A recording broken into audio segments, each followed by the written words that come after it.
Bueno, hace mucho no subí un video en YouTube y justo me llegó algo que hay que armar, así que les traigo esto que creo que les va a gustar mucho. Como ustedes sabrán, en mi perfil de Instagram he subido varios videos sobre book nooks, que son estas cositas acá que se arman, vienen piecitas como en especie de planchas de madera, una cosa así, bien finitas, que obviamente las tenés que ensamblar, pegar y demás. Y he subido ya 3, les voy a dejar acá todas las imágenes. Una biblioteca renacentista, una cosa así. Una cafetería que también tiene como biblioteca. Y además como una especie de ciudad china que es muy lindo. Bueno, estos son todos los book nooks que yo tengo. Ese, después tenemos este que es como una casita, como una ciudad china.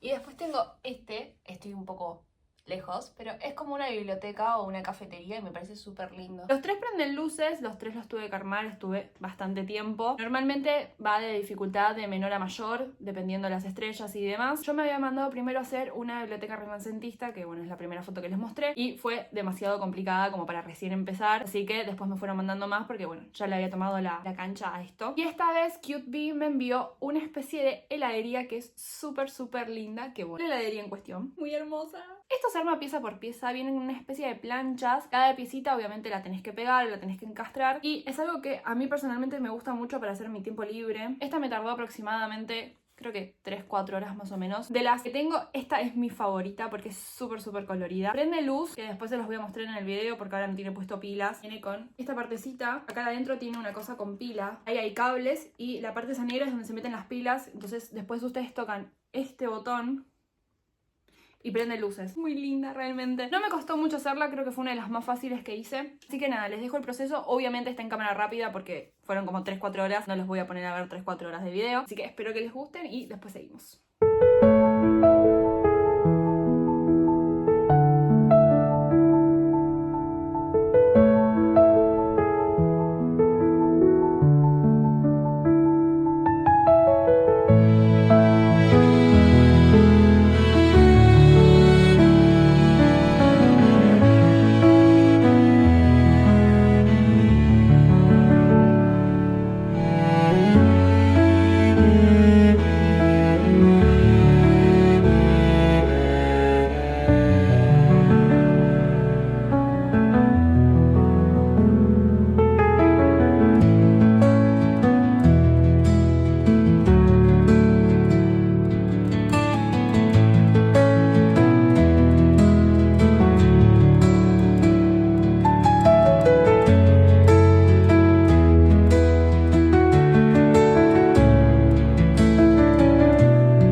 gustado mucho el video en cámara rápida haciendo esta cajita súper linda. Déjenme en comentarios si les gustó. Obviamente les voy a dejar el link a la página para que ustedes los puedan comprar y puedan ver un montón de modelos más que hay. Esta personalmente fue mi favorita, así que nada. Espero les haya gustado y bueno, cualquier cosa me dejan en comentarios. Nos vemos en el próximo video.